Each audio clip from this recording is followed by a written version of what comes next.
Nunca imaginé que mis propios hijos intentarían convertirme en un traficante internacional para robarme hasta el último euro que había construido en 65 años de vida.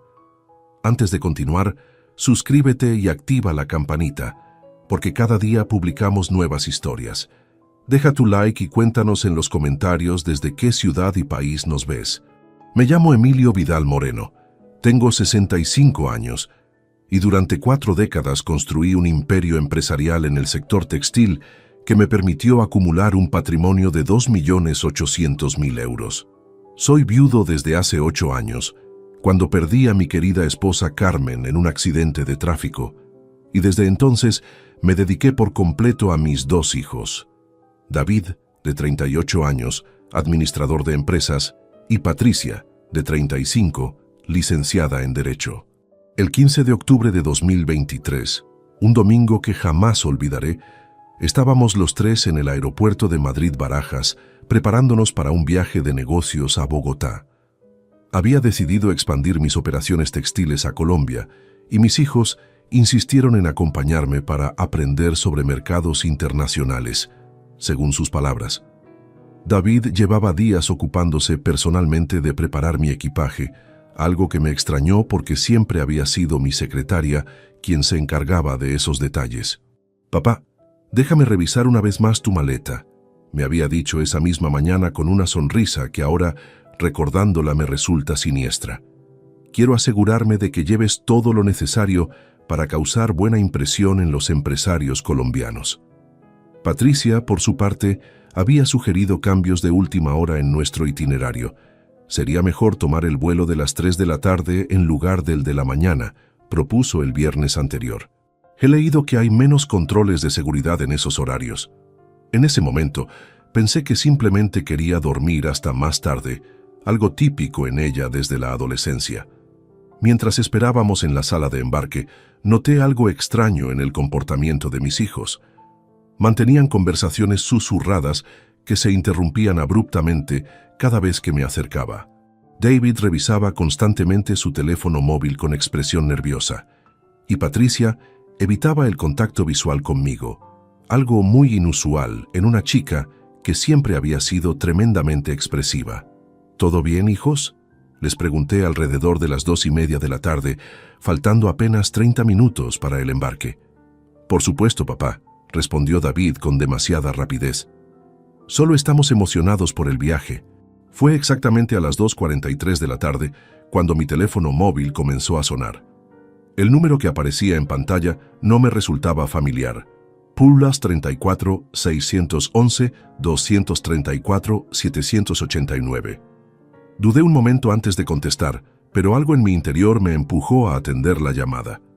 «¿Emilio Vidal?», preguntó una voz masculina que reconocí inmediatamente, aunque hacía más de 2 años que no la escuchaba. «¿Ricardo? ¿Ricardo Mendoza?», respondí sorprendido de escuchar a quien había sido socio de mis hijos en un negocio de importación que había fracasado estrepitosamente en 2021. «Emilio, escúchame muy bien y no hagas preguntas». Su voz sonaba desesperada, casi quebrada por la urgencia. «Vete ya del aeropuerto. No digas nada a tus hijos.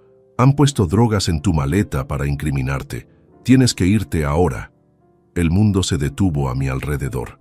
Las palabras de Ricardo resonaban en mi cabeza como martillazos. ¿Drogas? ¿Mis hijos? ¿Incriminarme? Durante unos segundos que se sintieron eternos, mi mente se negó a procesar lo que acababa de escuchar. «Ricardo, ¿de qué estás hablando?», susurré, tratando de mantener la compostura mientras observaba a David y Patricia, que seguían absortos en sus teléfonos. «No hay tiempo para explicaciones, Emilio. Tu vida está en peligro. Si te encuentran con esas drogas, pasarás el resto de tus días en una prisión colombiana. Confía en mí, como confías en que el sol saldrá mañana. Vete ya». La línea se cortó abruptamente. Me quedé allí parado, con el teléfono aún pegado a la oreja, sintiendo cómo el suelo del aeropuerto se movía bajo mis pies. Las palabras de Ricardo seguían retumbando en mi cerebro. «Han puesto drogas en tu maleta para incriminarte». Era imposible, absolutamente imposible. Estos eran mis hijos, la sangre de mi sangre, los seres humanos por los que había trabajado sin descanso durante décadas. Pero algo en la voz de Ricardo, esa desesperación auténtica, esa urgencia que jamás le había conocido, me hizo dudar. Mi instinto de supervivencia, forjado en 40 años de decisiones empresariales difíciles, comenzó a activarse. Si existía aunque fuera una mínima posibilidad de que Ricardo estuviera diciendo la verdad, quedarme significaba arriesgar mi libertad, mi reputación y posiblemente el resto de mi existencia. David alzó la vista de su móvil y me miró con curiosidad. «¿Quién era, papá?» Parecías preocupado. «Nadie importante», mentí, sintiendo cómo mis manos comenzaban a temblar ligeramente. Solo me acabo de dar cuenta de que olvidé unos documentos cruciales en casa. Los contratos de la empresa textil Medellín Fashion que revisamos ayer por la noche». Patricia frunció el ceño. «¿Los contratos? Pero papá, podemos conseguir copias digitales desde Colombia. No es necesario que...» «No», la interrumpí con más firmeza de la que pretendía mostrar. «Son documentos con firmas originales, indispensables para cerrar el acuerdo. Sin ellos, este viaje no tendría sentido». La miré fijamente, buscando algún rastro de culpabilidad en sus ojos, alguna señal que confirmara las palabras de Ricardo. Patricia desvió la mirada hacia el suelo, un gesto que conocía desde que era una niña pequeña y había roto algún jarrón o había sacado malas notas en el colegio. «Pero papá», insistió David, levantándose de su asiento, «faltan apenas 20 minutos para el embarque. No hay tiempo material para ir a casa y regresar. Podemos reprogramar el vuelo para mañana temprano». «No», repetí sintiendo cómo cada segundo que pasaba aumentaba mi nerviosismo. «Ustedes pueden tomar este vuelo. Yo los alcanzaré en el hotel mañana por la noche. Ya está decidido». Me dirigí hacia donde estaba mi maleta de cabina, una elegante pieza de cuero negro que había comprado en Barcelona el año anterior. Cuando extendí la mano para tomarla, David se interpuso rápidamente. «Papá, déjame ayudarte con el equipaje», dijo con una sonrisa que ahora me parecía forzada. «Está muy pesada». «Puedo manejar mi propia maleta, David», respondí apartándolo suavemente pero con determinación. «He cargado maletas durante más años de los que llevas vivo». Tomé mi maleta y comencé a caminar hacia la salida, sintiendo las miradas de mis hijos clavadas en mi espalda como dagas. Cada paso que daba alejándome de ellos me resultaba más difícil que el anterior, no por el peso físico del equipaje, sino por el peso emocional de lo que posiblemente estaba descubriendo. «Papá, espera», gritó Patricia detrás de mí. «Esto es ridículo, los documentos pueden esperar». Pero yo ya no me detuve. Seguí caminando hacia la salida de la terminal, con el corazón latiendo tan fuerte que podía escucharlo por encima del ruido del aeropuerto. Cuando llegué a la zona de cafeterías, busqué una mesa desde donde pudiera observar discretamente la puerta de embarque sin ser visto. Me senté en una esquina del Café Costa, pedí un cortado que sabía que no iba a poder beber y mantuve los ojos fijos en mis hijos. David caminaba de un lado a otro, hablando por teléfono con evidente agitación. Patricia permanecía sentada, pero su postura corporal mostraba una tensión que nunca antes había notado en ella. Fueron exactamente 17 minutos de espera que se sintieron como 17 horas. A las 3:15 de la tarde, cuando el vuelo ya debería haber despegado, vi algo que cambió mi vida para siempre.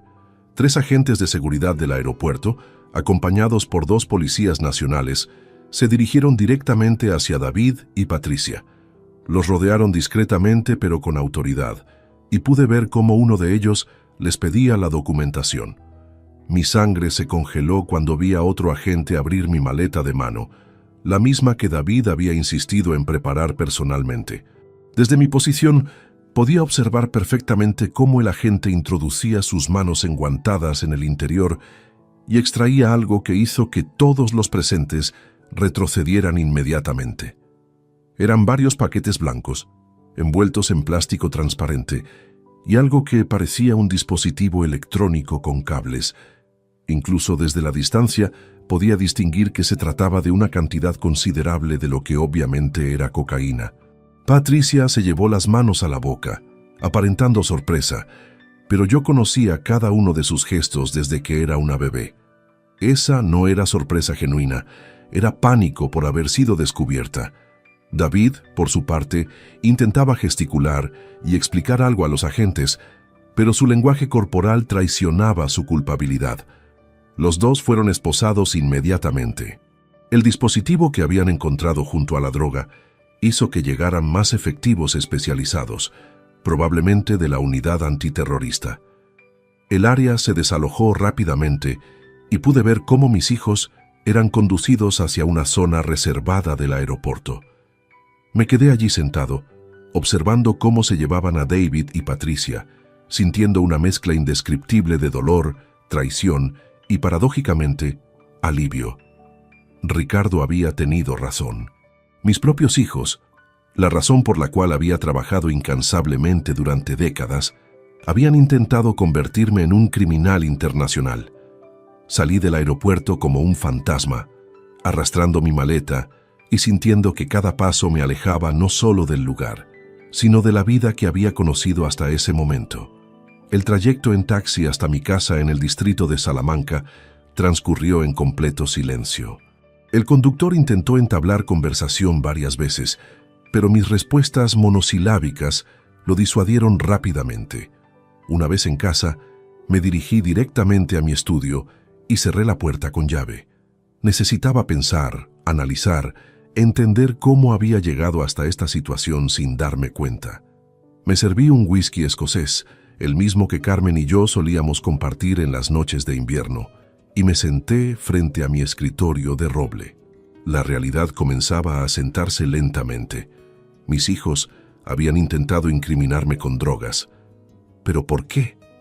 ¿Qué los había llevado a planear algo tan monstruoso contra su propio padre? Comencé a repasar mentalmente los últimos meses, buscando pistas que en su momento había ignorado o malinterpretado. El primer indicio que ahora cobraba sentido se remontaba al mes de marzo.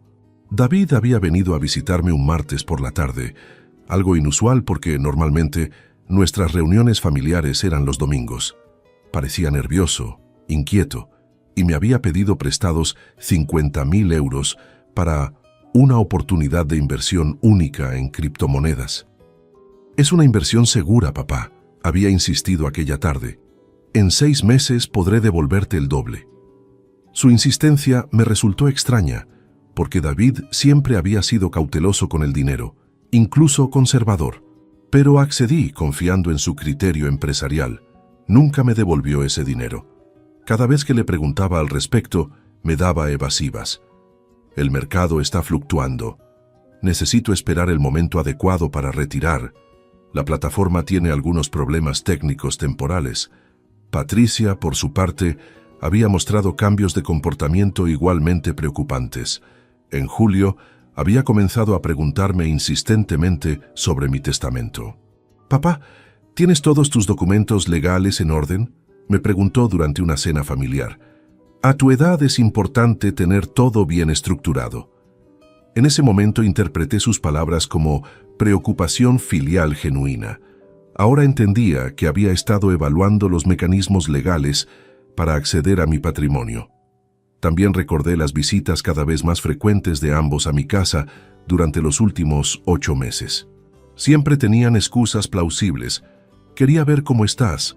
Traje tu plato favorito. Necesitaba usar tu impresora». Pero ahora me daba cuenta de que siempre encontraban motivos para quedarse solos en mi estudio, el lugar donde guardaba mis documentos financieros más importantes. El teléfono de casa comenzó a sonar insistentemente. Era Patricia, llamando desde el aeropuerto o desde donde la hubieran llevado. Dejé que saltara el contestador automático. «Papá, por favor, contesta». Su voz sonaba desesperada a través del altavoz. «Ha habido un malentendido terrible. Alguien puso esas cosas horribles en tu maleta. Necesitamos que vengas a aclarar la situación. Somos víctimas de una conspiración». Víctimas de una conspiración. Las palabras me resultaron tan absurdas que casi me hicieron reír amargamente. Si había una conspiración, ellos eran los conspiradores, no las víctimas. Durante los siguientes 3 días, mis hijos intentaron contactarme por todos los medios posibles. llamadas telefónicas, mensajes de texto, correos electrónicos. Incluso enviaron a algunos conocidos mutuos para que intercedieran por ellos. Todos repetían la misma versión. Había sido una trampa. Alguien más había colocado la droga en mi equipaje. Ellos eran inocentes. Pero yo conocía a mis hijos mejor que nadie. Había visto sus caras cuando los agentes encontraron la cocaína. No había sorpresa genuina en sus expresiones, solo pánico por haber sido descubiertos. El jueves por la tarde, decidí revisar minuciosamente mis estados de cuenta bancarios de los últimos 12 meses. Lo que descubrí me dejó sin aliento. Había transferencias que no recordaba haber autorizado, pequeñas cantidades que individualmente no llamaban la atención, pero que sumadas representaban una cifra considerable. Transferencias de 3.000 euros aquí, 5.000 allá, 8.000 en otra ocasión. Todas hacia cuentas que no reconocía, con conceptos vagos como consultoría empresarial, asesoramiento legal o servicios profesionales. El total ascendía a más de 70.000 euros en los últimos 6 meses. Llamé inmediatamente a mi banco. Después de identificarme con múltiples protocolos de seguridad, la ejecutiva de cuentas me confirmó que todas las transferencias habían sido realizadas desde mi banca online, utilizando mis claves de acceso personales. Señor Vidal, me explicó la señorita Martínez, estas operaciones fueron ejecutadas desde su computadora personal, en horarios que coinciden con su patrón habitual de actividad bancaria. El sistema no detectó ninguna irregularidad. Por supuesto que no habían detectado irregularidades. David y Patricia conocían mis rutinas, habían tenido acceso a mi ordenador durante sus visitas frecuentes y probablemente habían observado mis contraseñas mientras fingían interesarse por otras cosas. Esa misma noche, mientras revisaba más documentos en mi estudio, encontré algo que me heló la sangre. En el cajón inferior de mi escritorio, escondido detrás de unos folders antiguos, había un sobre manila que no recordaba haber puesto allí. Dentro del sobre encontré copias de documentos legales que jamás había firmado. Eran poderes notariales que me otorgaban a David y Patricia autorización completa para manejar mis bienes en caso de incapacidad mental o física temporal o permanente. Los documentos estaban fechados 2 meses atrás y llevaban lo que parecía ser mi firma. Pero yo jamás había firmado esos papeles, jamás había visitado la notaría que aparecía en el membrete. Y definitivamente jamás había autorizado a mis hijos para tomar control total de mi patrimonio. Examiné cuidadosamente mi supuesta firma. Era una imitación excelente, casi perfecta, pero había pequeñas diferencias en la presión del trazo y en la inclinación de ciertas letras que solo yo podría detectar. La imagen completa comenzaba a formarse en mi mente con una claridad aterradora. Mis hijos no solo habían planeado incriminarme con drogas para sacarme del país o meterme en prisión, también habían preparado los mecanismos legales para apoderarse de mi patrimonio completo mientras yo luchaba contra cargos criminales desde una celda. Era un plan meticulosamente elaborado, ejecutado durante meses bajo mis propias narices, por las 2 personas en las que más confiaba en el mundo. Al día siguiente, decidí que necesitaba ayuda profesional para desentrañar completamente la red de engaños que mis hijos habían tejido a mi alrededor. No podía enfrentar esta situación solo, especialmente cuando cada nuevo descubrimiento revelaba la profundidad de su traición. A través de un contacto empresarial de confianza, conseguí el teléfono de Antonio Blanco Jiménez, un investigador privado con 20 años de experiencia en casos de fraude familiar y financiero. Su oficina estaba ubicada en la calle Serrano, a pocas cuadras de mi domicilio. Antonio era un hombre de unos 50 años, calvo, con ojos penetrantes y modales directos que me inspiraron confianza inmediata. Su despacho estaba lleno de certificados profesionales y fotografías que evidenciaban su trayectoria en fuerzas de seguridad del Estado antes de establecerse como investigador privado. Señor Vidal, me dijo después de escuchar mi relato durante casi 1 hora, lo que me está contando no es inusual en casos de herencias millonarias. Los hijos adultos con problemas financieros pueden llegar a extremos impensables. Le entregué todas las evidencias que había recopilado, los estados de cuenta con las transferencias sospechosas, las copias de los poderes notariales falsos y todos los detalles sobre el comportamiento extraño de David y Patricia durante los últimos meses. Necesito que averigüe exactamente qué han estado haciendo mis hijos, le expliqué. Quiero saber la verdad completa, sin importar lo dolorosa que pueda resultar. Antonio asintió gravemente. Le adelanto que estas investigaciones familiares suelen revelar secretos muy desagradables. ¿Está preparado para enfrentar cualquier cosa que podamos descubrir?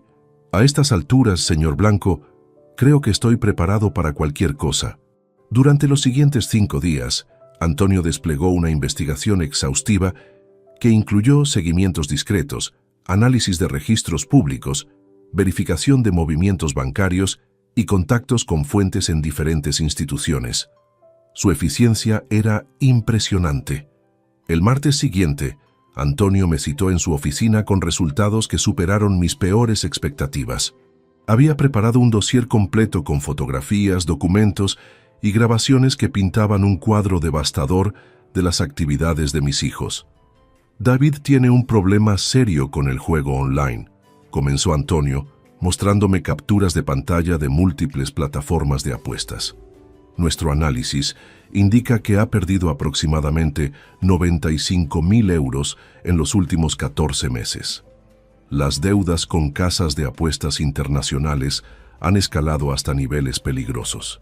Me mostró fotografías tomadas discretamente donde David aparecía reuniéndose con individuos de aspecto intimidante en bares de mala reputación.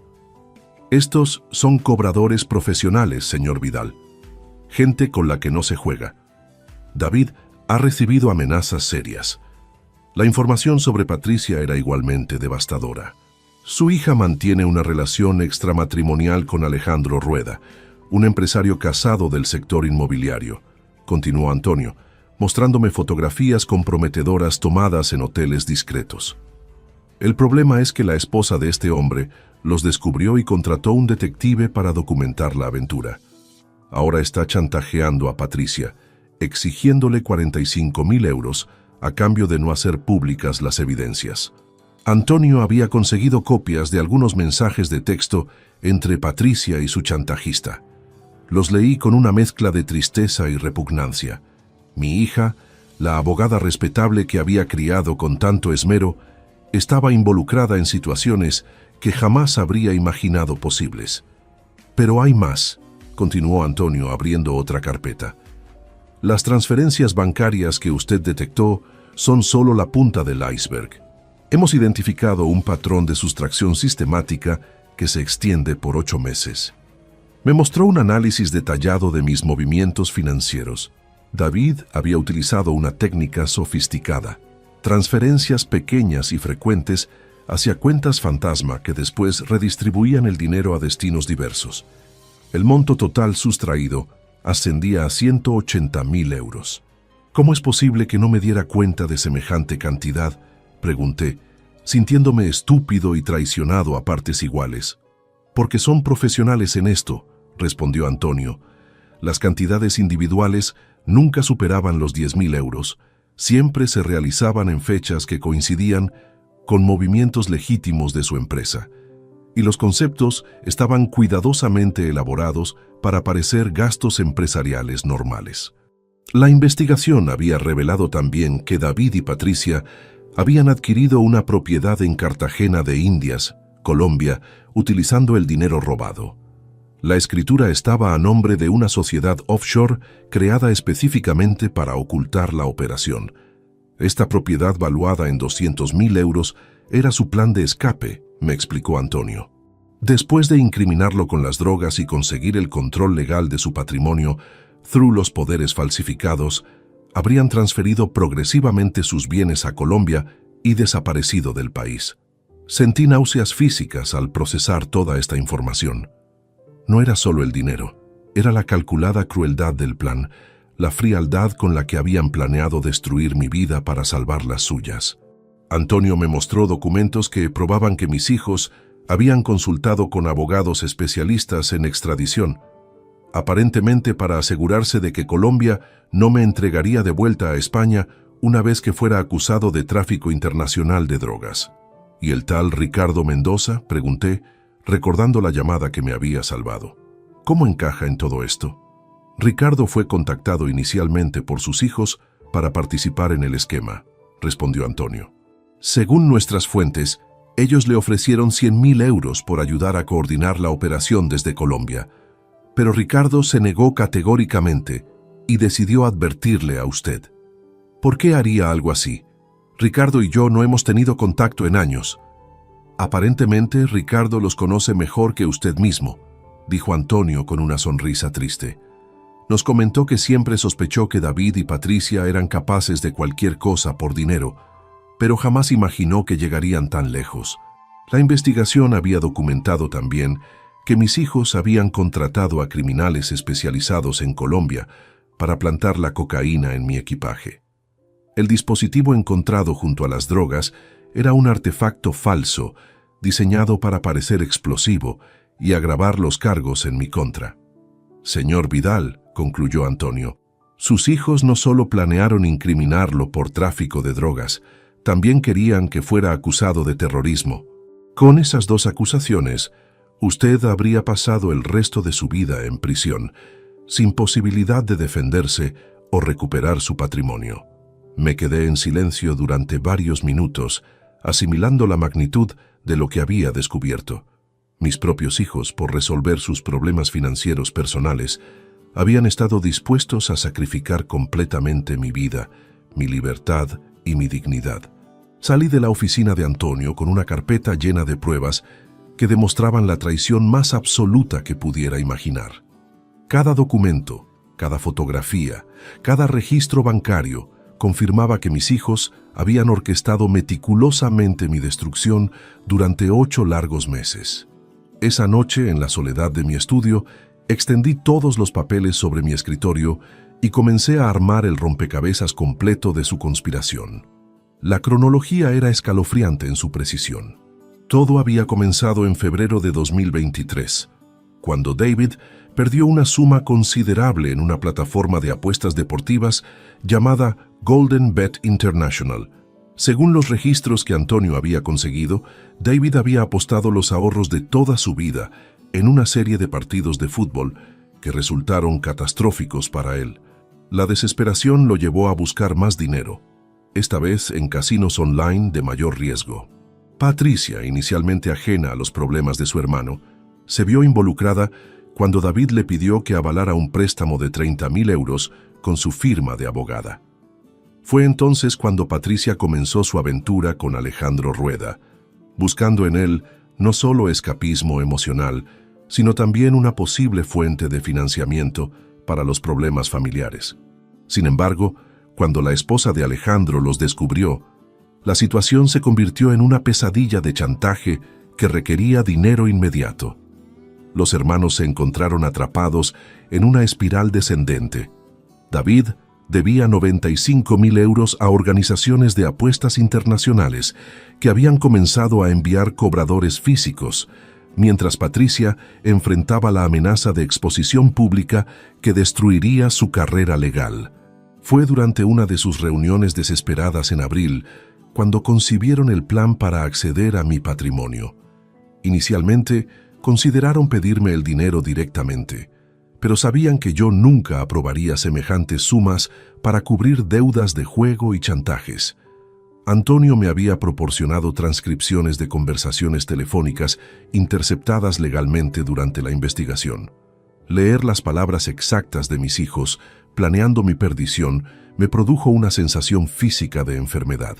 «Papá nunca nos va a dar tanto dinero de una vez», había dicho Patricia durante una llamada del 23 de abril. «Necesitamos encontrar otra manera de acceder a la herencia».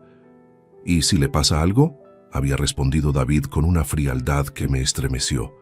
«Un accidente, una enfermedad, algo que nos permita tomar control legal de sus bienes». «Los accidentes son impredecibles y sospechosos», había replicado Patricia. «Necesitamos algo que parezca completamente ajeno a nosotros». Fue entonces cuando David sugirió la idea de incriminarme con drogas durante un viaje internacional. Si papá es arrestado por tráfico en Colombia, automáticamente perdería capacidad legal para manejar sus bienes. Nosotros, como sus únicos herederos, podríamos asumir el control a través de poderes notariales. La conversación continuaba con detalles que me revolvían el estómago. Habían investigado meticulosamente las leyes de extradición entre Colombia y España, los procedimientos legales para declarar incapacidad civil y los mecanismos para transferir bienes al extranjero sin levantar sospechas. Patricia, utilizando sus conocimientos legales, había diseñado la estructura jurídica completa. Los poderes notariales falsificados no eran un error o una ocurrencia tardía, formaban parte integral del plan desde el principio. Una vez que papá esté en prisión colombiana, había explicado Patricia en otra grabación del 8 de mayo, tendremos años para liquidar sus bienes y transferir todo a nuestras cuentas offshore. Cuando finalmente salga, si es que sale, no quedará nada que recuperar. David había sido el encargado de los aspectos más sucios del plan. Sus contactos en el mundo de las apuestas lo habían conectado con criminales colombianos especializados en tráfico, quienes por 50.000 euros habían accedido a plantar la cocaína en mi equipaje y crear el dispositivo falso para agravar las acusaciones. El nivel de detalle en sus preparativos era profesional. Habían estudiado los horarios de seguridad del aeropuerto, identificado al personal de limpieza que tenía acceso a las áreas de equipaje y sobornado a empleados específicos para garantizar que mi maleta fuera manipulada sin detectarse. Incluso habían practicado la colocación de las drogas utilizando una maleta idéntica a la mía, cronometrando cada paso del proceso para minimizar riesgos. Antonio me mostró fotografías de estos ensayos realizados en el apartamento de David durante los fines de semana de septiembre. La elección de Colombia como destino no había sido casualidad.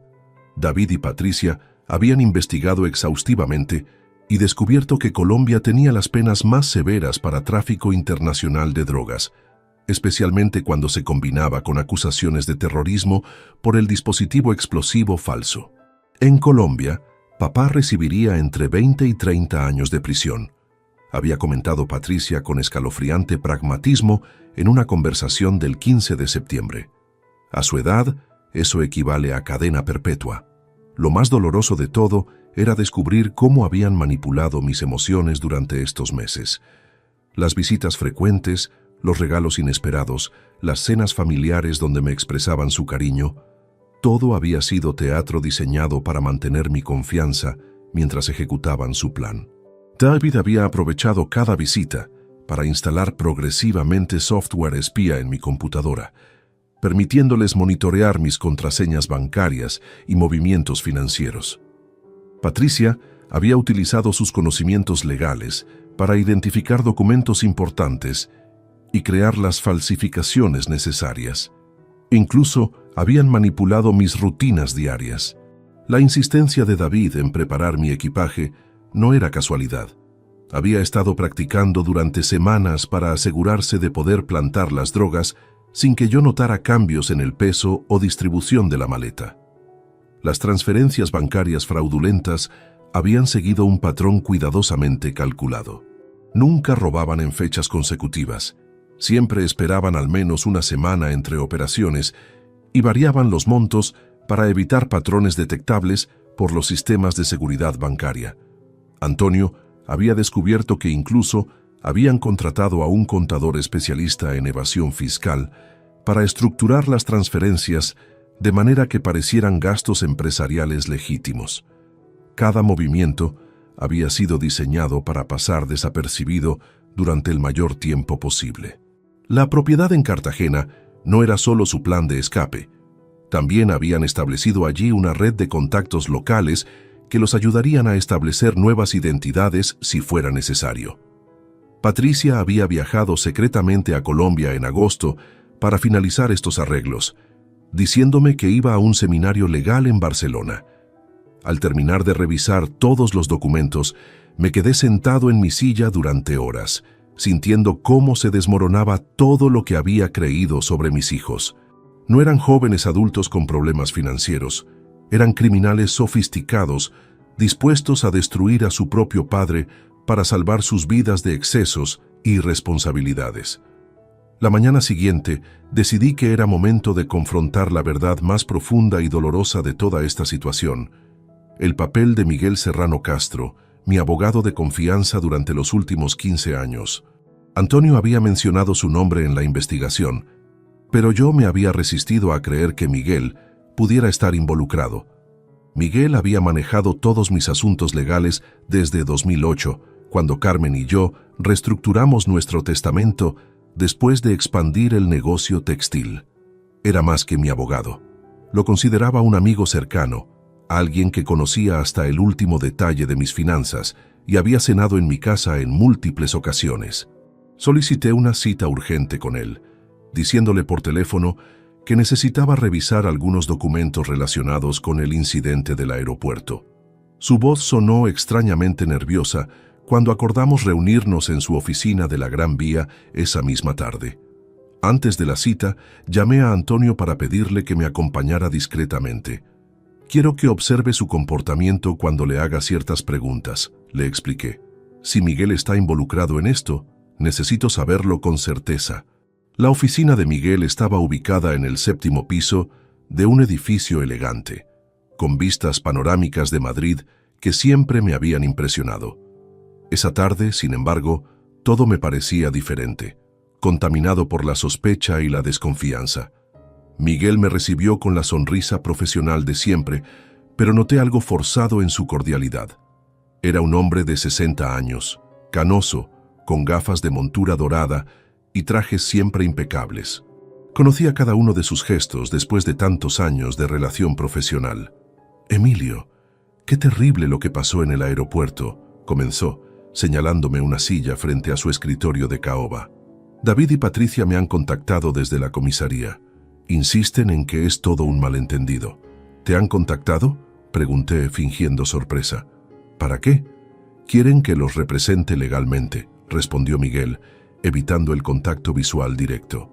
«Obviamente, dado mi relación contigo, les he explicado que sería un conflicto de intereses». Mentía. Antonio me había mostrado registros telefónicos que probaban que Miguel había mantenido conversaciones extensas con David y Patricia durante las últimas semanas, mucho antes del incidente del aeropuerto. «Miguel», le dije adoptando un tono casual, «necesito que me expliques estos documentos». Coloqué sobre su escritorio las copias de los poderes notariales falsificados que había encontrado en mi casa. Su reacción fue inmediata y reveladora. El color desapareció de su rostro, sus manos comenzaron a temblar ligeramente y se quitó las gafas para limpiarlas innecesariamente, un tic nervioso que yo conocía bien. Estos documentos», tartamudeó. «No los reconozco inmediatamente». «¿Dónde los encontraste?». «En mi propia casa», respondí, observando cada microexpresión de su cara. «En mi escritorio personal, escondidos detrás de otros archivos. Los documentos llevan el sello de tu notaría y están fechados hace 2 meses». Miguel tomó los papeles con manos visiblemente temblorosas y los examinó con una atención exagerada que solo confirmaba su culpabilidad. «Emilio, yo jamás he preparado estos documentos. Alguien debe haber falsificado mi sello notarial». «¿Alguien como quién?», presioné, manteniéndome aparentemente calmado. «No lo sé», respondió demasiado rápidamente. Tal vez David y Patricia consultaron con otro abogado sin decírtelo. Es posible que alguien esté tratando de incriminarme a mí también».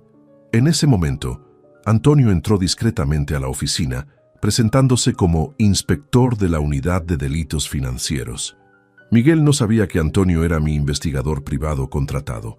«Señor Serrano», dijo Antonio con autoridad profesional, «estamos investigando un caso de fraude documental relacionado con el señor Vidal. Necesitamos hacer algunas preguntas». Miguel se puso de pie nerviosamente. «Por supuesto, inspector, estoy completamente dispuesto a colaborar con la justicia». Antonio colocó sobre el escritorio una grabadora digital. «Esta conversación será registrada para efectos legales. ¿David y Patricia Vidal se han comunicado con usted durante las últimas 4 semanas?» «Bueno, sí», admitió Miguel, pero solo para consultas legales rutinarias. ¿Qué tipo de consultas?, insistió Antonio. Miguel dudó varios segundos antes de responder. Preguntaron sobre procedimientos para manejar situaciones donde un familiar pudiera necesitar asistencia legal en el extranjero. ¿Situaciones como arrestos por tráfico de drogas?, preguntó Antonio directamente. No, exclamó Miguel con demasiada vehemencia. Nunca mencionaron drogas. Hablaron de situaciones hipotéticas, consultas académicas. Antonio mostró entonces una fotografía tomada 3 semanas antes, donde Miguel aparecía almorzando con David en un restaurante discreto de las afueras de Madrid. Esta también fue una consulta académica. Miguel se desplomó visiblemente en su silla. Sabía que había sido atrapado en una mentira y que cualquier explicación adicional solo empeoraría su situación.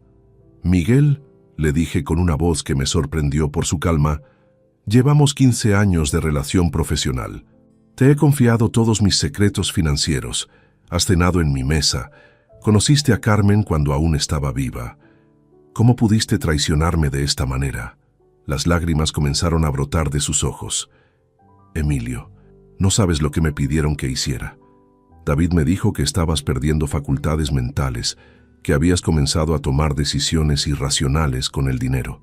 ¿Y por eso decidiste falsificar poderes notariales? Me pagaron 25.000 euros», confesó entre sollozos. «Tengo deudas enormes con Hacienda. Iba a perder mi licencia profesional. Patricia me convenció de que solo serían documentos de respaldo, que nunca se utilizarían realmente». Antonio continuó presionando. «¿Qué más les ayudó a preparar?». «Revisé las leyes de extradición entre España y Colombia», admitió Miguel. «Les expliqué los procedimientos para declarar incapacidad civil temporal. También les ayudé a estructurar las transferencias bancarias para que parecieran operaciones empresariales legítimas». «¿Sabías que iban a incriminarme con drogas?», le pregunté directamente. Miguel negó con la cabeza vigorosamente.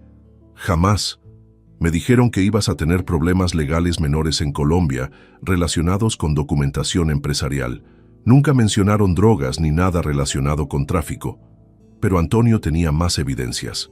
Mostró registros de llamadas que probaban comunicación constante entre Miguel y mis hijos durante los días previos al viaje al aeropuerto.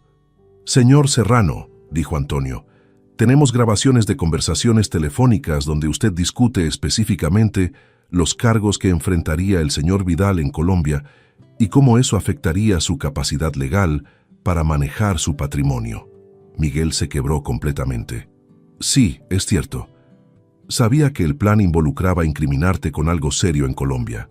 David me aseguró que las acusaciones serían fabricadas, que después de unos meses podrían demostrar tu inocencia y recuperar todo el dinero. ¿Y mientras tanto?», pregunté. «Mientras tanto, ellos tendrían acceso legal a tus bienes para manejar la crisis y pagar los abogados colombianos necesarios para tu defensa». La mentira era tan elaborada, tan convincentemente presentada, que casi podía entender cómo Miguel había racionalizado su participación. Casi, pero no completamente. «Miguel», le dije finalmente, «destruiste 15 años de confianza y amistad por 25.000 euros. Espero que haya valido la pena». Salimos de la oficina dejando a Miguel destrozado emocionalmente, pero con una confesión completa grabada que sería crucial para el caso legal que estaba construyendo contra mis hijos. Esa misma tarde, después de la devastadora confrontación con Miguel, decidí que era momento de buscar a Ricardo Mendoza, el hombre que había salvado mi vida con aquella llamada desesperada en el aeropuerto. Necesitaba entender completamente su papel en esta historia. Y más importante, agradecerle personalmente por haber tenido el valor de alertarme. Antonio había conseguido la dirección de Ricardo. Vivía en un apartamento modesto en el barrio de Lavapiés, muy diferente al estilo de vida que había llevado cuando era socio de mis hijos en el negocio de importaciones que fracasó en 2021. Llamé a su teléfono desde el coche mientras me dirigía hacia su domicilio. Ricardo contestó al segundo timbre y su voz sonó sorprendida pero aliviada cuando se identificó quién llamaba. «Emilio», dijo inmediatamente, He estado esperando tu llamada desde que vi las noticias sobre el aeropuerto. ¿Estás bien? ¿Estás seguro? Estoy bien, Ricardo, gracias a ti, respondí con sinceridad. ¿Podemos vernos? Necesito entender exactamente qué pasó y cómo supiste del plan de mis hijos. Por supuesto, ven a mi casa. Tengo mucho que explicarte. El apartamento de Ricardo era pequeño pero limpio, decorado con muebles funcionales y fotografías familiares que mostraban tiempos mejores. Era evidente que había experimentado una caída económica significativa desde el fracaso de su sociedad con David y Patricia. Ricardo me recibió con un abrazo genuino, algo que no esperaba después de tantos años sin contacto. Era un hombre de 52 años, más delgado de como lo recordaba, con canas prematuras que delataban el estrés de los últimos tiempos. «Emilio, no sabes cuánto me alegra verte a salvo», comenzó, sirviéndome un café en su pequeña cocina. «Durante días he tenido pesadillas pensando en lo que habría pasado si no hubiera llamado a tiempo. Ricardo, necesito que me cuentes todo desde el principio», le dije sentándome en su sofá gastado. «¿Cómo supiste del plan? ¿Cuándo te contactaron David y Patricia?» Ricardo suspiró profundamente antes de comenzar su relato. «Todo empezó a principios de septiembre. David me llamó después de casi 2 años sin hablar conmigo. Me dijo que tenía una oportunidad de negocio que podría resolver mis problemas financieros permanentemente. Me explicó que David había sido muy cuidadoso en las primeras conversaciones, mencionando solo que se trataba de una operación en Colombia que requería conocimiento del mercado sudamericano, algo que Ricardo había desarrollado durante sus años como importador. La primera reunión fue en un café cerca de Atocha», continuó Ricardo. «David llegó acompañado de Patricia, lo cual me extrañó porque ella nunca había mostrado interés en los negocios internacionales. Durante esa reunión inicial, mis hijos le habían propuesto participar en lo que describían como una operación financiera compleja que involucraría transferir fondos desde España hacia Colombia de manera discreta. Me ofrecieron 100.000 euros por 3 meses de trabajo», dijo Ricardo, mirándome con ojos llenos de remordimiento. Para alguien en mi situación económica, era una tentación enorme. Ricardo me confesó que inicialmente había considerado aceptar la propuesta. Sus deudas acumuladas después del fracaso empresarial lo tenían al borde de la bancarrota, y la oferta de David parecía una salvación inesperada. Pero cuando empezaron a explicarme los detalles específicos, algo no me cuadraba, continuó. Patricia mencionó que necesitarían establecer una coartada sólida para cierta fecha en octubre, y David habló sobre la importancia de tener contactos confiables en las prisiones colombianas. Fue durante la segunda reunión, celebrada en el apartamento de Patricia una semana después, cuando Ricardo comenzó a sospechar que la operación no era un negocio legítimo. «David estaba bebido esa noche», recordó Ricardo. «Comenzó a hablar sobre solucionar el problema del viejo y sobre cómo finalmente podrían acceder a lo que les correspondía por derecho». Cuando Ricardo pidió aclaraciones sobre quién era el viejo, Patricia intentó cambiar de tema, pero David, embriagado por el alcohol y la emoción, había revelado demasiado. «Me dijo que iban a neutralizar a su padre para poder manejar su dinero sin interferencias», continuó Ricardo. Cuando le pregunté qué significaba neutralizar, David se rió y dijo que ibas a tener problemas legales serios en Colombia. Ricardo había abandonado la reunión esa noche, sintiéndose profundamente incómodo, pero David lo había contactado insistentemente durante los días siguientes, aumentando la oferta económica hasta 150.000 euros. La tercera reunión fue la definitiva, me explicó Ricardo. Patricia había preparado una presentación completa con diapositivas, como si fuera una propuesta empresarial legítima. Durante esa presentación, Patricia había explicado detalladamente el plan. Yo sería incriminado con drogas durante el viaje a Bogotá, enfrentaría cargos criminales que me mantendrían en prisión durante años. Y mientras tanto, ellos asumirían el control legal de mi patrimonio. Patricia mostró los poderes notariales que había preparado, explicó cómo habían calculado los tiempos legales para las transferencias internacionales y detalló el cronograma para liquidar tus bienes. recordó Ricardo con disgusto evidente. ¿Y cuál sería tu papel específico?, le pregunté. Debía coordinar las operaciones desde Colombia, respondió. Establecer contactos con abogados locales que manejaran tu caso legal. Asegurarme de que las acusaciones fueran suficientemente serias para mantenerte en prisión el tiempo necesario y facilitar las transferencias bancarias desde cuentas colombianas. Ricardo me mostró documentos que había conservado de esas reuniones, borradores de contratos, esquemas de transferencias bancarias y una lista de contactos criminales en Bogotá que David había compilado. Cuando vi todo esto por escrito, me di cuenta de que no se trataba de un negocio turbio, me dijo. Era una conspiración para destruir completamente tu vida. David y Patricia estaban dispuestos a condenarte a décadas de prisión para resolver sus problemas de dinero. ¿Por qué decidiste alertarme?, le pregunté. Ricardo se quedó en silencio durante varios momentos antes de responder. Porque recordé cómo me trataste durante el fracaso de mi empresa con tus hijos. Cuando todo se vino abajo y perdí mis ahorros, David y Patricia me culparon por todo y me abandonaron completamente. Me explicó que yo había sido la única persona que había mostrado compasión durante su crisis financiera. Aunque no había podido ayudarlo económicamente, debido a que el fracaso del negocio había sido parcialmente culpa suya, yo había mantenido una actitud respetuosa y había evitado recriminarle públicamente. Tú fuiste la única persona que me trató con dignidad durante el peor momento de mi vida, continuó Ricardo. David y Patricia, en cambio, me trataron como basura desechable cuando ya no les era útil. Esa experiencia me mostró el verdadero carácter de tus hijos, añadió. Son personas que utilizan a los demás mientras les conviene y los destruyen cuando ya no los necesitan.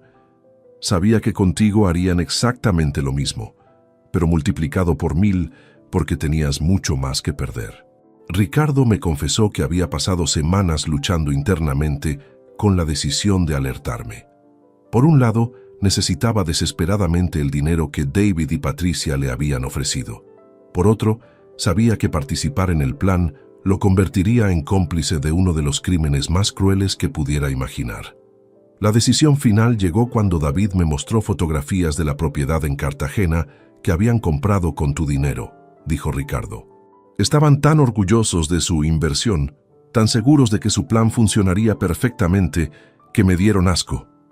Decidí que prefería seguir siendo pobre antes que convertirme en cómplice de semejante traición.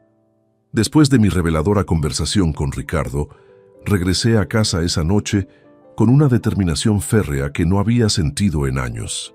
Tenía todas las piezas del rompecabezas, todas las evidencias necesarias y todos los testimonios que demostraban la conspiración de mis hijos contra mí.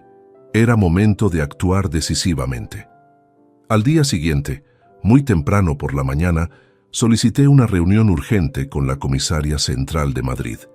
Antonio me acompañó, llevando consigo el dossier completo de la investigación privada que habíamos desarrollado durante las últimas semanas. La inspectora Elena Vázquez, una mujer de unos 45 años con expresión seria y profesional, nos recibió en su oficina. Había estado siguiendo el caso desde el incidente del aeropuerto y conocía los detalles básicos de las acusaciones contra David y Patricia. Señor Vidal, comenzó la inspectora, sus hijos han sido formalmente acusados por tráfico de estupefacientes y conspiración terrorista. Sin embargo, mantienen su versión de inocencia y afirman que alguien más colocó las sustancias en su equipaje. Inspectora, respondí, colocando la carpeta de evidencias sobre su escritorio, tengo información que demostrará no solo su culpabilidad, sino la magnitud completa de su conspiración contra mí. Durante las siguientes 3 horas, Antonio y yo presentamos meticulosamente cada elemento de nuestra investigación. Los registros bancarios que mostraban las transferencias fraudulentas, las grabaciones de conversaciones donde planificaban mi incriminación, los documentos falsificados que habían preparado para apoderarse de mi patrimonio. La inspectora Vázquez examinó cada documento con atención profesional. Su expresión se volvía más grave conforme avanzaba la presentación, especialmente cuando escuchó las grabaciones de las conversaciones telefónicas entre David, Patricia y Miguel. Esta es una de las conspiraciones familiares más elaboradas que he visto en mis 20 años de carrera, comentó la inspectora después de revisar todo el material. La premeditación, la sofisticación del plan y la frialdad con la que planearon destruir su vida es extraordinaria.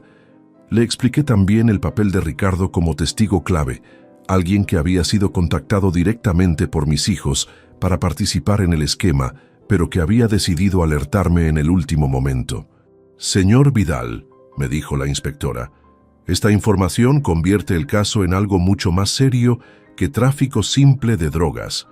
Estamos hablando de fraude bancario sistemático, falsificación de documentos oficiales, conspiración criminal organizada y intento de privación ilegal de libertad.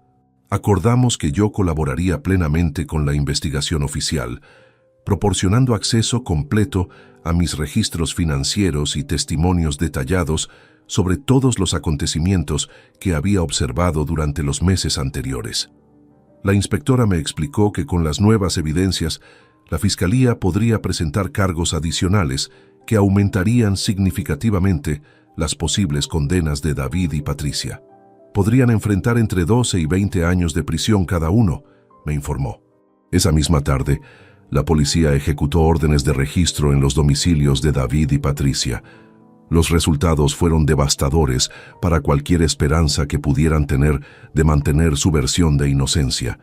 En el apartamento de David encontraron documentación relacionada con las casas de apuestas internacionales, correspondencia con los cobradores que lo amenazaban y lo más incriminatorio, un ordenador portátil con software especializado para acceder remotamente a sistemas bancarios.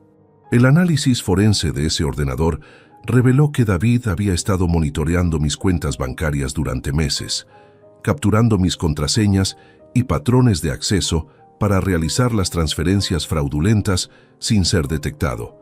En la casa de Patricia, los investigadores encontraron una caja fuerte oculta detrás de un cuadro en su dormitorio. Dentro había copias de todos los documentos falsificados relacionados conmigo, incluyendo borradores de poderes notariales con diferentes versiones de mi supuesta firma. Más revelador aún, encontraron un cuaderno manuscrito donde Patricia había detallado cada paso del plan mes por mes. Sus propias palabras escritas a mano documentaban la evolución de la conspiración desde la idea inicial hasta los preparativos finales. 15 de marzo. David perdió otros 20.000 euros anoche. Necesitamos acceder a la herencia de papá más pronto de lo planeado, había escrito Patricia en una de las entradas. 8 de abril. Contacté con Miguel hoy. Está desesperado por dinero debido a problemas con Hacienda. Podría ser útil para preparar la documentación legal necesaria, continuaba en otra entrada. 25 de mayo. David encontró contactos en Colombia dispuestos a ayudar con la mercancía especial. El costo será de 50.000 euros, pero es una inversión necesaria, había anotado en mayo. El cuaderno contenía también cálculos detallados sobre cómo distribuir mi patrimonio una vez que obtuvieran control legal. Habían planificado hasta el último euro. ¿Cuánto utilizarían para pagar sus deudas? ¿Cuánto transferirían a Colombia? ¿Y cuánto mantendrían en cuentas españolas para financiar mi defensa legal? La entrada más escalofriante estaba fechada el 10 de octubre, apenas 5 días antes del incidente del aeropuerto. Todo está preparado. Papá nunca sospechará nada. En una semana todos nuestros problemas habrán terminado y tendremos acceso completo a los 2,8 millones. David practicó colocar los paquetes en la maleta esta mañana. Tardó menos de 3 minutos. Los investigadores encontraron también correspondencia electrónica entre Patricia y abogados colombianos especializados en casos de tráfico internacional. Había estado negociando honorarios y estrategias de defensa, no para protegerme realmente, sino para prolongar mi encarcelamiento el tiempo suficiente para completar las transferencias de patrimonio. En uno de esos correos, Patricia había escrito: «El objetivo no es ganar el caso, sino mantener a mi padre en prisión preventiva durante al menos 18 meses mientras resolvemos la situación patrimonial en España». La investigación policial también reveló que David había establecido contacto directo con organizaciones criminales en Colombia mediante aplicaciones de mensajería encriptada.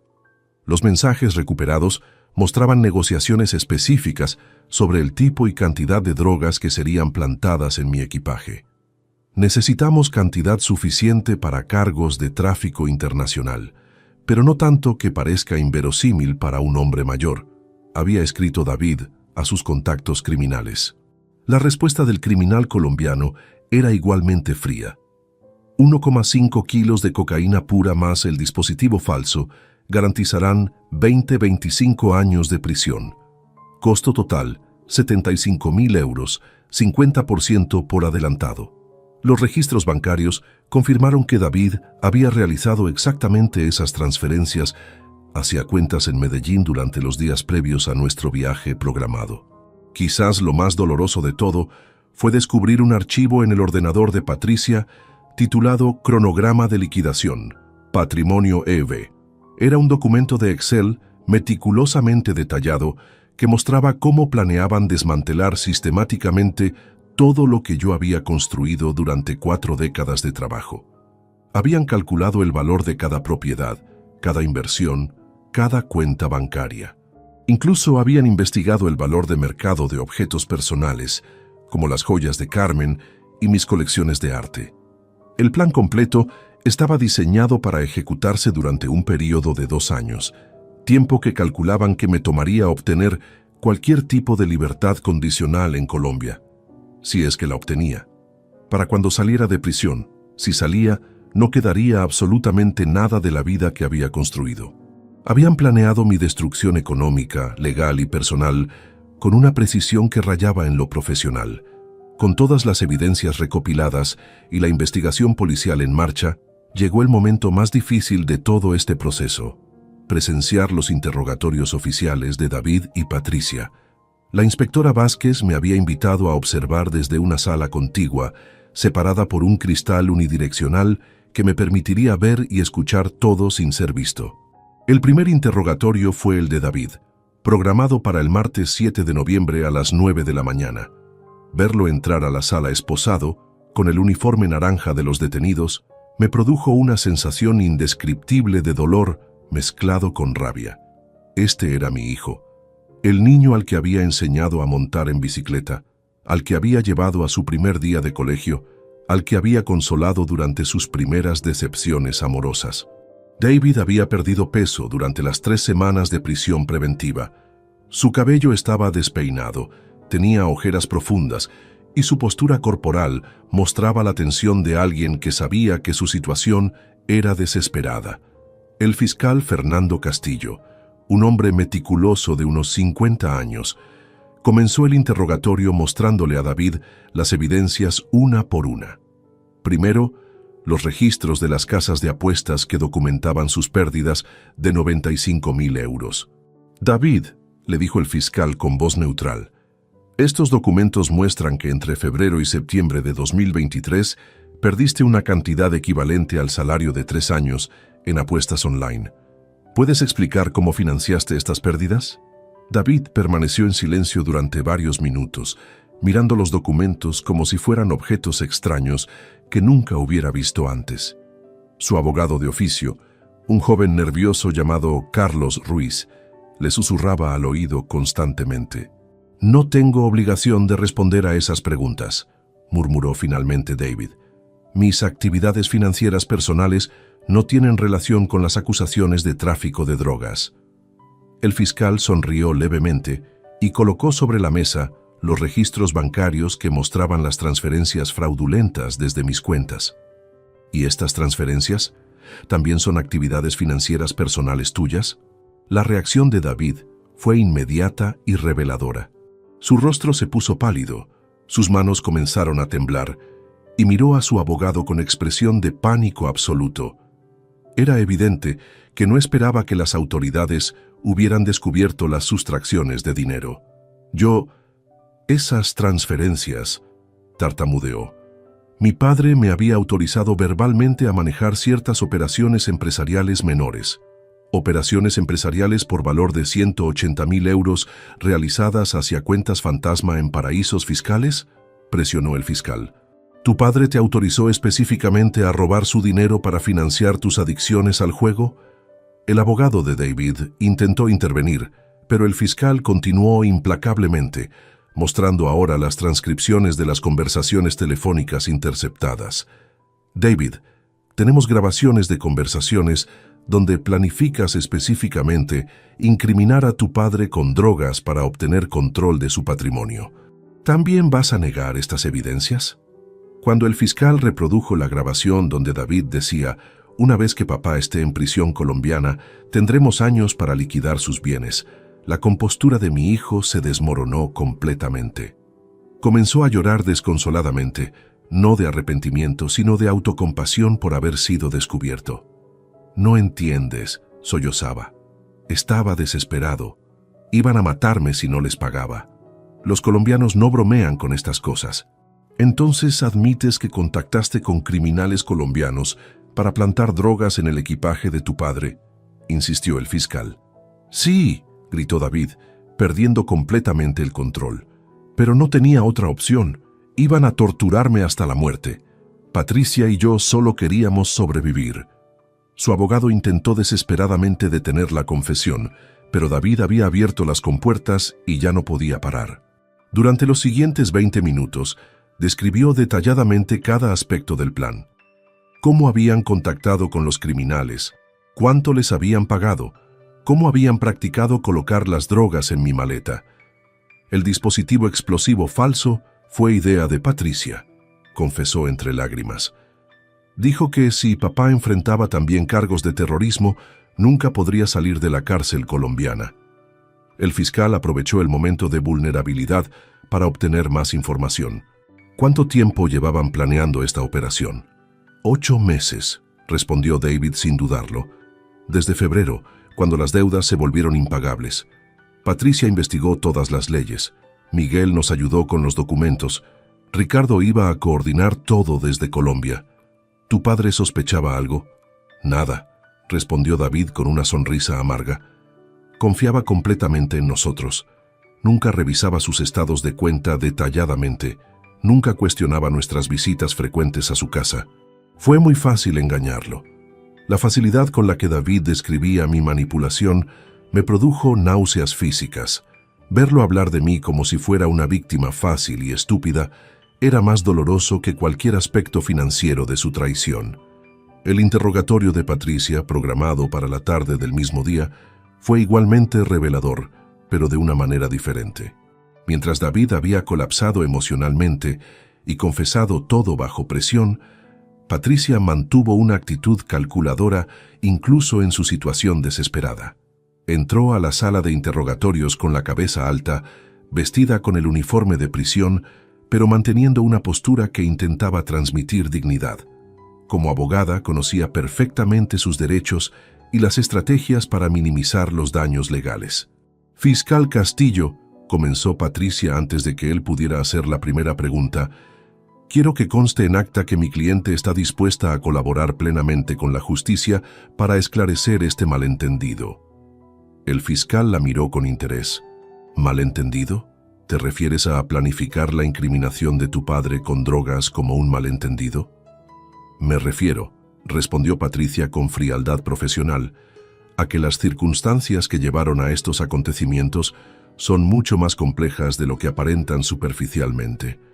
Patricia intentó construir una defensa basada en la manipulación emocional y las circunstancias atenuantes. Describió a David como un adicto desesperado que la había arrastrado a una situación que escapó de su control, minimizando su propio papel como la arquitecta legal de toda la conspiración. Mi hermano estaba siendo amenazado de muerte, explicó con voz controlada. Como abogada y como hermana sentí la responsabilidad de encontrar una solución legal que protegiera su vida sin dañar realmente a mi padre. ¿Una solución legal que incluía incriminarlo con drogas y dispositivos explosivos?, presionó el fiscal. El plan original nunca incluía que papá fuera realmente condenado, mintió Patricia descaradamente. La idea era crear una situación temporal que nos permitiera acceder a recursos para pagar las deudas de David, y después demostrar la inocencia de papá y restaurar todo a su estado original.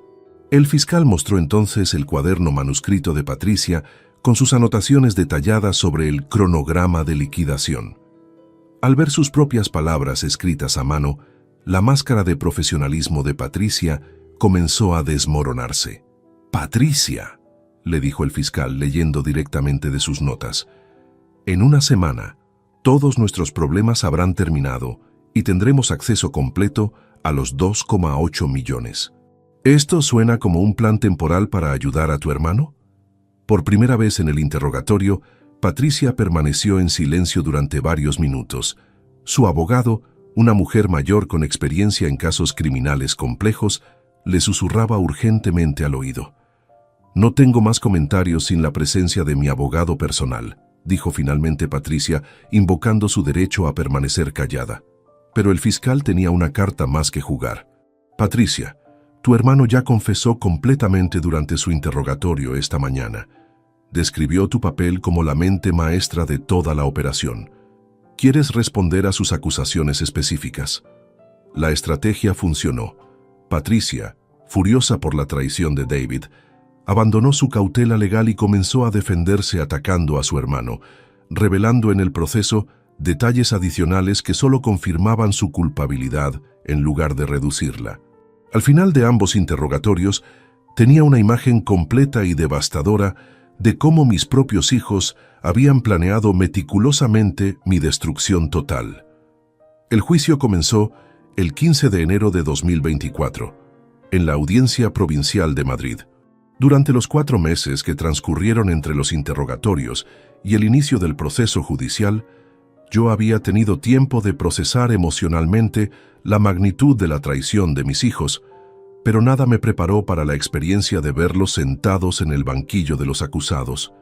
La sala estaba llena de periodistas, curiosos y algunos conocidos del mundo empresarial que habían seguido el caso a través de los medios. La historia del empresario cuyos hijos intentaron incriminarlo con drogas para robar su herencia había captado la atención nacional. David y Patricia entraron esposados, vestidos con trajes que yo mismo les había comprado años atrás para ocasiones especiales. La ironía era dolorosa. Mi dinero había pagado la ropa que llevaban puesta mientras enfrentaban cargos por intentar destruir mi vida. El juez presidente, honorable magistrado don Carlos Mendizábal, un hombre de 60 años con reputación de severidad en casos de crímenes familiares, leyó los cargos formales contra mis hijos. La lista era extensa y devastadora. David Vidal Ruiz se le acusa de conspiración criminal, tráfico internacional de estupefacientes, falsificación de documentos, fraude bancario sistemático y tentativa de privación ilegal de libertad, enumeró el magistrado con voz firme. Patricia Vidal Ruiz se le acusa de conspiración criminal, complicidad en tráfico de estupefacientes, falsificación de documentos oficiales, fraude bancario, ejercicio ilegal de la abogacía y tentativa de privación ilegal de libertad. Miguel Serrano también estaba presente como coacusado, enfrentando cargos de corrupción notarial, falsificación de documentos públicos y complicidad en fraude bancario. La Fiscalía, representada por Fernando Castillo, construyó un caso meticuloso que duró 5 días de presentación. Cada evidencia que Antonio y yo habíamos recopilado fue presentada sistemáticamente. Los registros bancarios, las grabaciones telefónicas, los documentos falsificados, las confesiones de los interrogatorios.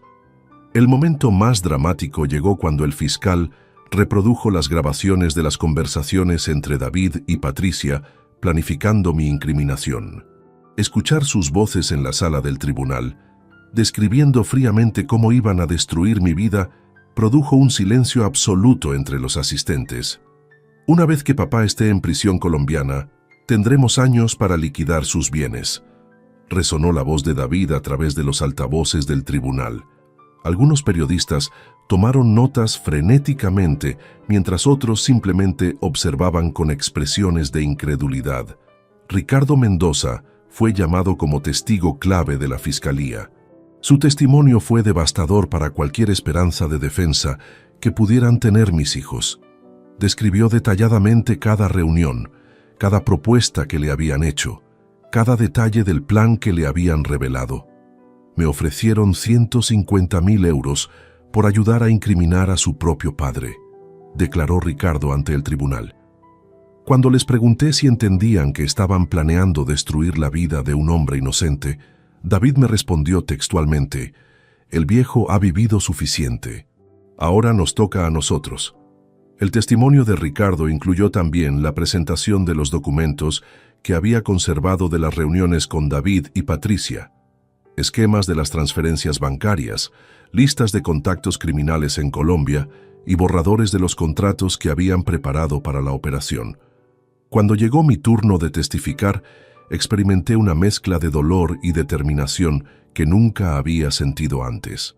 Caminar hasta el estrado sabiendo que mis propios hijos estaban observando cada palabra que diría fue uno de los momentos más difíciles de mi vida. El fiscal me guió a través de mi testimonio de manera que la cronología de eventos fuera clara para el tribunal. Describí las señales que había ignorado, las mentiras que había creído, la confianza ciega que había depositado en David y Patricia durante décadas. «Señor Vidal», me preguntó el fiscal, ¿en algún momento sospechó que sus hijos podrían estar planeando algo así? «Jamás», respondí con honestidad absoluta. David y Patricia conocían hasta el último detalle de mi vida financiera, porque confiaba en ellos completamente. Tenían las llaves de mi casa, conocían mis contraseñas, sabían dónde guardaba mis documentos importantes. Esa confianza casi me costó el resto de mi vida. Durante el contrainterrogatorio, la defensa de David intentó pintarme como un padre negligente, que había ignorado las necesidades económicas de sus hijos, forzándolos a medidas desesperadas. «Señor Vidal», me preguntó la abogada de David, ¿no es cierto que usted se negó categóricamente a ayudar a su hijo cuando él le confesó sus problemas de ludopatía? «David nunca me confesó problemas de ludopatía», respondí firmemente. Me pidió 50.000 euros para una inversión en criptomonedas que resultó ser una mentira. Si hubiera sido honesto sobre sus problemas reales, habríamos buscado tratamiento profesional en lugar de financiar más apuestas. La defensa de Patricia adoptó una estrategia diferente, intentando presentarla como una hermana leal, que fue manipulada por David para participar en un plan que supuestamente había escapado de su control. Su abogada argumentó que Patricia, como profesional del derecho, había intentado encontrar soluciones legales a los problemas de David, pero que la situación había escalado más allá de sus intenciones originales. Esta defensa se desmoronó completamente cuando el fiscal presentó el cuaderno manuscrito de Patricia con sus anotaciones detalladas sobre el cronograma de liquidación de mi patrimonio. «Señoría», dijo el fiscal leyendo directamente de las notas de Patricia, 10 de octubre, todo está preparado. En una semana tendremos acceso completo a los 2,8 millones. Esto suena como alguien que fue manipulada o como la mente maestra de una operación criminal. El testimonio de los peritos forenses fue igualmente devastador. El análisis del ordenador de David mostró que había instalado software especializado para monitorear mis actividades bancarias durante meses, capturando sistemáticamente mis contraseñas y patrones de acceso.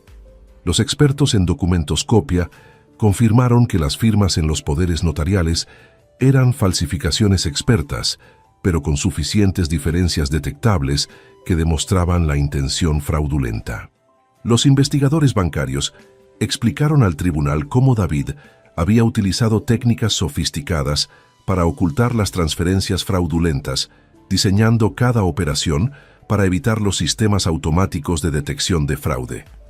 El señor David Vidal demostró conocimiento profesional de evasión bancaria, declaró el perito. Las transferencias seguían patrones que solo alguien con entrenamiento especializado en lavado de dinero podría haber diseñado. El quinto día del juicio estuvo dedicado a los testimonios de los peritos colombianos que habían investigado la red criminal que David había contactado para plantar las drogas en mi equipaje. Mediante videoconferencia desde Bogotá, un oficial de la Policía Nacional de Colombia describió cómo habían identificado y arrestado a los criminales que habían colaborado con mis hijos. Los sospechosos confirmaron que recibieron pagos por valor de 75.000 euros por plantar 1,5 kilogramos de cocaína y un dispositivo explosivo falso en el equipaje del señor Emilio Vidal, declaró el oficial colombiano. También confirmaron que las instrucciones específicas incluían asegurarse de que las acusaciones fueran suficientemente graves para garantizar una condena de al menos 20 años de prisión. Cuando las presentaciones terminaron, el tribunal se retiró para deliberar. Las 3 horas de espera fueron las más largas de mi vida. Sabía que tenía evidencias abrumadoras, pero ver a mis propios hijos enfrentando posibles décadas de prisión me producía sentimientos contradictorios de justicia y pérdida. Cuando el tribunal regresó, el magistrado Mendizábal leyó el veredicto con solemnidad judicial. En el caso del Estado contra David Vidal Ruiz, Patricia Vidal Ruiz y Miguel Serrano Castro, este tribunal encuentra a los 3 acusados culpables de todos los cargos presentados. Las condenas fueron severas pero justas. David recibió 9 años de prisión por liderar la conspiración. Patricia recibió 7 años por su papel como arquitecta legal del plan, y Miguel recibió 5 años por corrupción notarial y complicidad. Además de las penas de prisión, el tribunal ordenó el embargo completo de todos los bienes adquiridos con dinero robado, incluyendo la propiedad en Colombia, y la restitución total de los 180.000 euros sustraídos de mis cuentas. El magistrado concluyó su sentencia con palabras que permanecerán conmigo para siempre. Este tribunal raramente ha visto un caso de traición familiar tan calculada y cruel como el presente. Los acusados no solo planearon robar el patrimonio de su padre, sino destruir completamente su vida, su libertad y su dignidad. La severidad de estas condenas refleja la gravedad extrema de sus crímenes. 6 meses después del juicio, en julio de 2024, tomé una decisión que cambiaría definitivamente el curso de mi vida. Me mudé a Santander, lejos de Madrid, lejos de los recuerdos, lejos de todo lo que me conectaba con la vida anterior que mis hijos habían intentado destruir. La casa que elegí era modesta comparada con mi antiguo hogar en el distrito de Salamanca. Un apartamento de 2 dormitorios cerca del mar, con una terraza desde donde podía ver el Cantábrico extenderse hasta el horizonte. Por las mañanas, el sonido de las olas rompiendo contra los acantilados reemplazó el ruido del tráfico madrileño al que había estado acostumbrado durante décadas. La recuperación de mi patrimonio había sido casi completa. Las autoridades habían confiscado la propiedad de Cartagena, que David y Patricia habían comprado con dinero robado, habían congelado todas sus cuentas bancarias y habían recuperado el 89% de los 180.000 euros que me habían sustraído durante esos 8 meses de traición sistemática. Más importante que la recuperación financiera fue la orden de alejamiento que el tribunal había dictado. David y Patricia tenían prohibido acercarse a menos de 500 metros de mi persona durante los próximos 10 años, incluso después de cumplir sus condenas en prisión. Era una protección legal que yo había solicitado específicamente, no por miedo físico, sino por necesidad emocional de cerrar definitivamente ese capítulo de mi vida. Durante mis primeros meses en Santander, experimenté algo que no había sentido en años: paz genuina. Las mañanas las dedicaba a caminar por la playa de El Sardinero, observando cómo los pescadores locales preparaban sus redes y los turistas comenzaban a llegar a las terrazas de los cafés costeros. Las tardes las pasaba leyendo en mi terraza, redescubriendo libros que había abandonado durante los años de construcción empresarial obsesiva. Biografías de empresarios, novelas históricas, ensayos sobre filosofía oriental que me ayudaban a procesar la experiencia traumática que había vivido. Ricardo Mendoza se convirtió en un visitante frecuente. Cada 15 días tomaba el tren desde Madrid para pasar el fin de semana en Santander, y nuestras conversaciones se volvieron fundamentales para mi proceso de sanación emocional. Su decisión de alertarme en el aeropuerto no solo me había salvado la libertad, me había salvado la vida entera. Emilio, me dijo durante una de sus visitas en septiembre, sé que es doloroso, pero creo que David y Patricia te hicieron un favor involuntario. ¿Un favor?, le pregunté, sorprendido por la perspectiva. «Te liberaron», respondió Ricardo. «Durante años viviste cargando con la responsabilidad de cuidar a dos adultos que te veían solo como una cuenta bancaria. Ahora eres libre de vivir para ti mismo». Sus palabras tenían más verdad de la que inicialmente quise admitir. Durante décadas, cada decisión financiera, cada plan de inversión, cada estrategia empresarial había estado condicionada por mi deseo de dejar una herencia sustancial a David y Patricia. Ahora, por primera vez en 40 años, podía tomar decisiones basadas únicamente en mis propios intereses y deseos. Decidí utilizar parte de mi patrimonio recuperado para financiar una fundación benéfica, enfocada en ayudar a víctimas de fraudes familiares y ancianos que habían sido explotados por sus propios parientes. La Fundación Carmen Vidal, nombrada en honor a mi esposa fallecida, comenzó operaciones en octubre de 2024 con sede en Santander.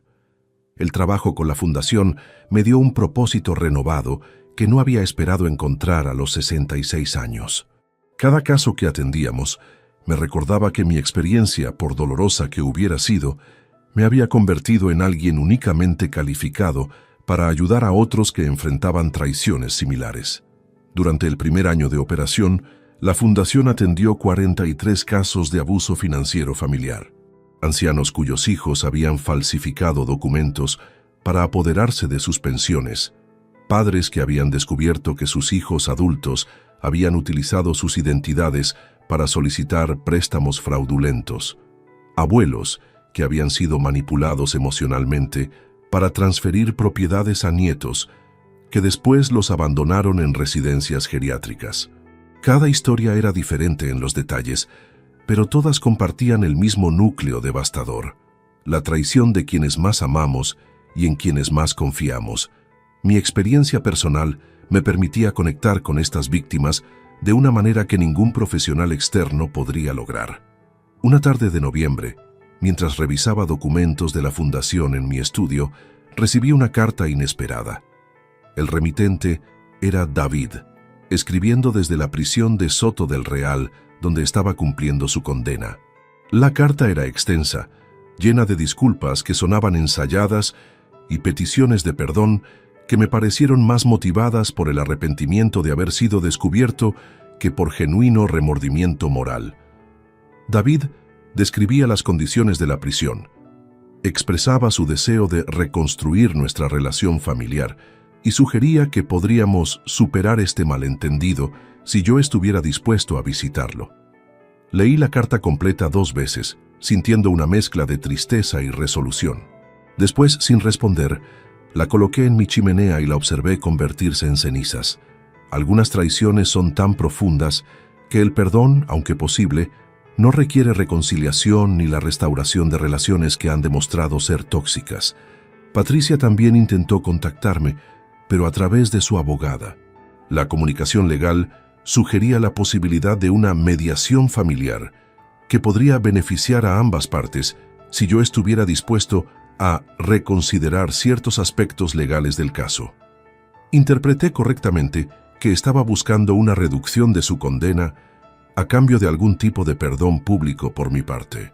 Mi respuesta, enviada a través de mi propio abogado, fue clara y definitiva. No tenía interés en ningún tipo de mediación, reconciliación o comunicación futura con ninguno de mis hijos.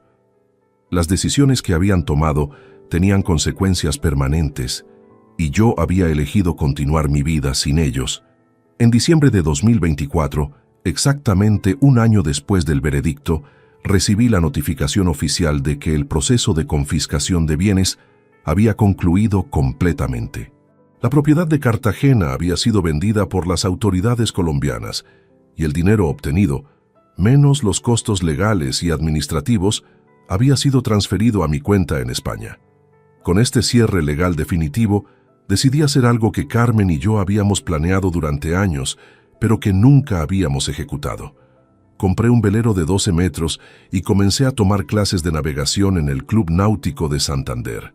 Aprender a navegar a los 66 años resultó ser una metáfora perfecta para mi nueva vida. Cada salida al mar requería planificación cuidadosa, respeto por las fuerzas naturales que no podía controlar y confianza en mi propia capacidad para tomar decisiones en tiempo real basadas en información cambiante. Las tardes navegando por la bahía de Santander se convirtieron en mis momentos de mayor paz interior. Alejado de la costa, rodeado solo por agua y cielo, podía reflexionar sobre el camino recorrido sin el ruido de las emociones inmediatas que habían dominado el año anterior.